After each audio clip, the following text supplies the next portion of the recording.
This is going to be my attempt at making gluten-free scones, not the muffins, the scones. Let's see how it goes. So the mix is in here, and I poured a ton of ginger on it because I'm going to pair it with cranberries. There's a bag full of dried, sugarless cranberries. This is sweet. They're naturally sweet.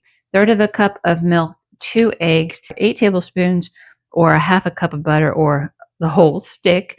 So that's the key. This has to get cut up into 8 pieces and kneaded with either the 2 forks or the pastry cutter. That's the first part. Let's get that done. This butter has to be fridge cold.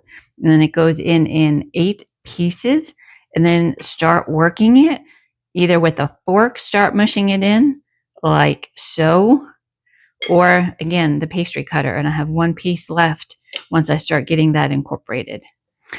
And it doesn't take a lot of strength. It just takes finding those pieces of butter. See that?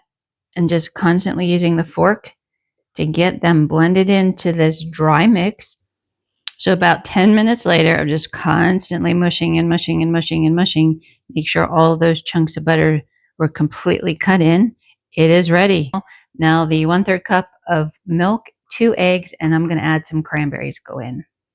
Okay, so this is how I'm leaving it. See how it's still kind of crumbly? Looks like a cookie dough. I just tasted it. It is so out of this world good, just the batter. I could eat that whole bowl.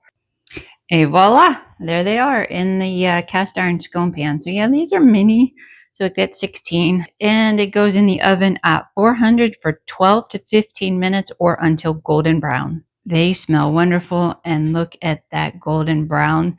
Delicious. These scones came out fantastic.